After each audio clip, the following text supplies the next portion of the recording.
Hey, I'm back. Last week, I released a song on my YouTube. You can check it out here called Casey Strut. And someone asked me if I could go over the chain I used for the guitars, and I definitely can. So let's do it. I'm going to start off here with the lead guitar. I'm a guitarist, so let's start with there. And so this is what it sounds like.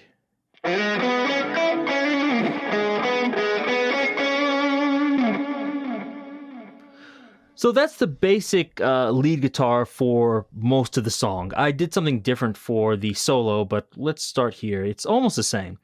So the first thing I have here is Dirt Machine. So what this is doing, it's just like a pedal. So if you see here, it has lots of different types of distortions, but this is more like an overdrive. If you know guitar pedals, this soul food. That's what it is.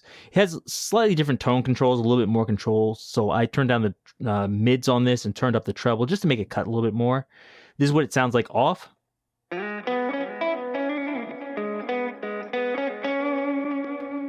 can hear it's almost like a clean, like between clean and dirty, but with it on, that's very dirty. So that's what this is doing. Next, I have S gear, and this is what I usually use for everything. You can see the controls here. It's not so dirty. It's kind of like a pushed clean sound almost. But then I have the Dirt Machine in front of it, just to dirty it up. You'll notice I have the delay and the cabinet off.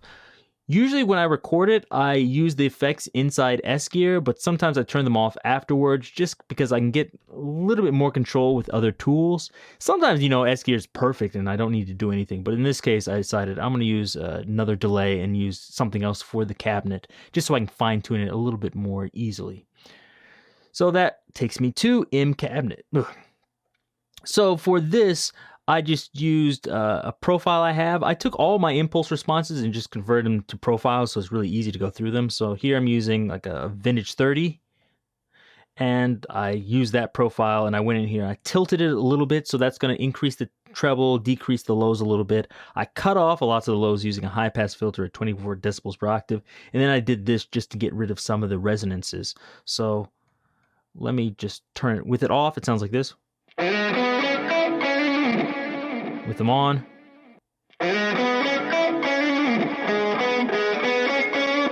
maybe it's a little bit hard to hear with all these other things on here. Let me turn these off for a second and go a little bit further in. So with them off, I was hearing like some resonances and it sounded a little bit dull. But when I turn it on, I could just hear a little bit more cut to the sound and got rid of some of the things I didn't like. So that's why I use those. Next thing I'm using here is M Turbo Comp. I'm doing about 5 decibels of gain reduction. And the reason I'm doing that is because there's some parts in here where, let me see if I can find a part here, where I'm doing like some legato or like tapping or something, and you can't always hear it. So I'm using this M stressor to really like compress this. Is this a part? So that part. So I'm doing some legato in there, and I wish I was a little bit cleaner, but I'm not. But even no matter how clean you are, the legato parts are usually a little bit less in volume, and just crushing it here with the compressor will bring those out so you can hear those above the rest of the instruments. And the last thing I'm doing is this M Dynamics. When I first did this, I was like, what did I do? I forgot what I did. But I remember now. What you see is I have a side chain here. And so it's letting in the side chain from the electric piano. So electric piano is going in here. And whenever that's happening, I have it going to processor 1, which has like a weird ratio. It's like 1 to 1.74. So basically what I have this doing is here it's at this, and then once it goes past this threshold, it's going to bring up the volume. So whenever the electric piano plays, it's going to increase the volume slightly. So you'll see like a little black mark moving around here.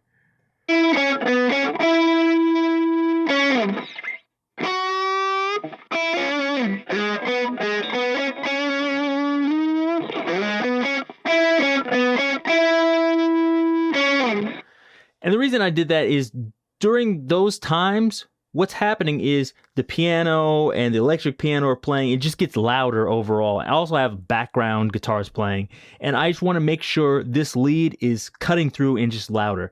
Of course, I could automate this, but I thought this is easier. I don't want to put in a bunch of automation all through the song because I'm lazy, frankly. But if you're like me and you're lazy, this is a small trick you can do with M Dynamics. So that's about it, except for everything else here with the delays and things. So I'll show you this. It seems rather dry here without these, so I'll let you hear it without the short delay. It sounds really dry. It sounds small. It's like buzzy. It sounds really in your face. You don't want that. So by putting a short delay on here, 46 milliseconds, it's 8.8 milliseconds offset to the left. This is going to give us some stereo sound. So do it again. Off once more. On.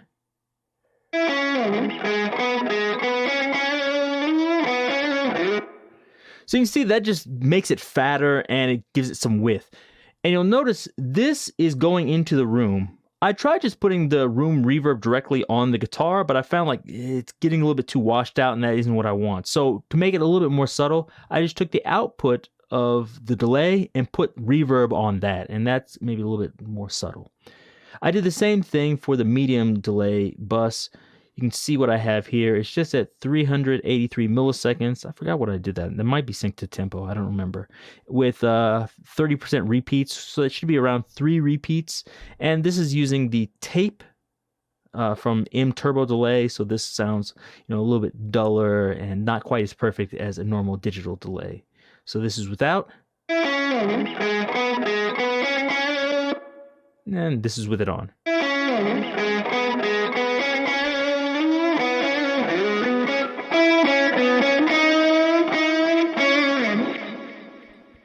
So there you go. It seems like a lot just by itself, but in the context of the song, it seems good. And I'd actually recommend when you're setting all the delays and things to do them in the context of the song, because sometimes you think like, oh, that's too much by itself, or oh, it's not enough by itself. But then when you hear it in the song, it's different. So that would be my recommendation.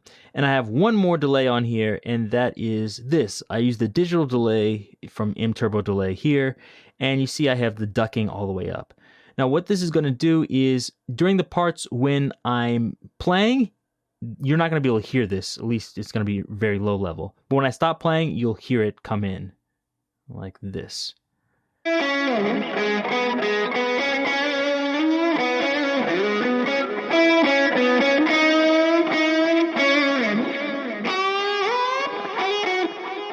me see if I can get to the point of the end so it's a little bit easier to hear.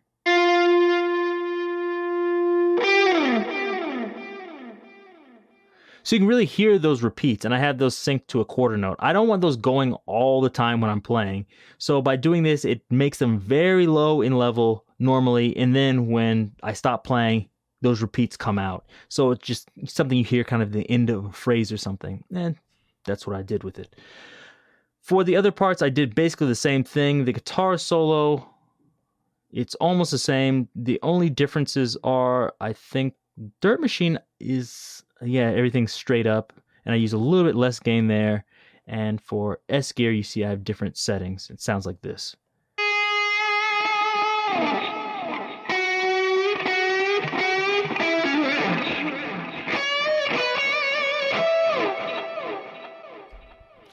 So there you have it. The cabinet's the same. I'm not doing anything here. I'm just cutting off a little bit of the low end.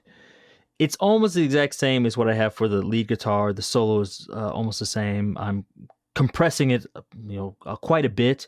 And one of the reasons I'm doing that is I just like that old Greg Howe guitar sound. If any of you were familiar with Greg Howe, he uses a sound like this and sometimes puts quite a bit of compression on there. It really helps to even things out, but it has kind of a sound of its own. Some people like it, some people hate it. It's up to preference. The other things, I have some backup leads. These are just kind of to fill in the other lead guitar parts. I'll let you hear these.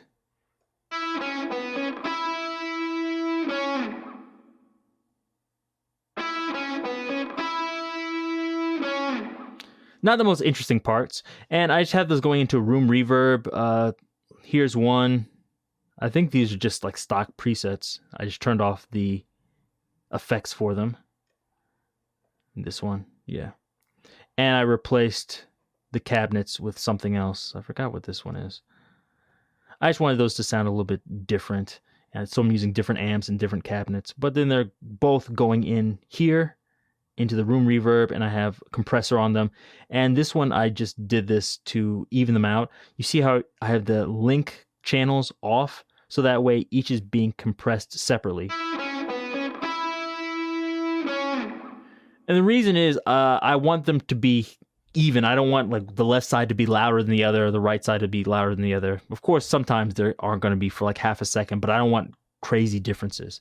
And then with the equalizer, I just pulled this out because it was kind of interfering with the lead guitar. So there you go. Let's go over the other guitars. These are all rhythm guitar parts, so they sound like this.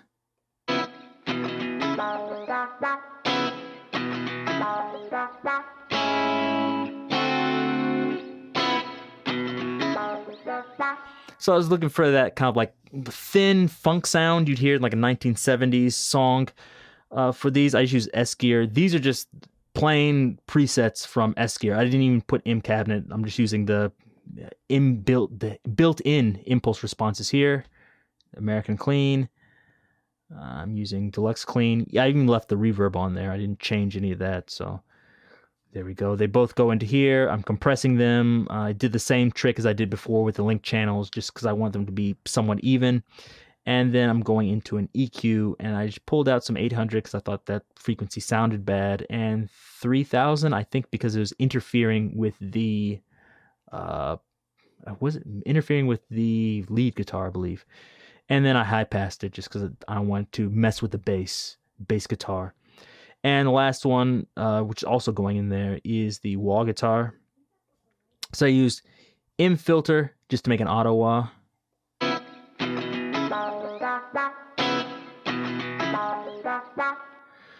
And that one, I just did that because, it's kind of like a funky tune. You need the auto wah for funk, right?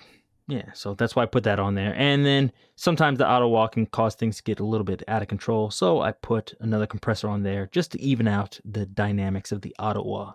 So that's how I did the guitars in KC Strut. If you have any other questions, let me know. Hopefully I explained it, but if not, feel free to ask. Give me a thumbs up if you like this, and be sure to subscribe if you haven't done that. Till next time, see you.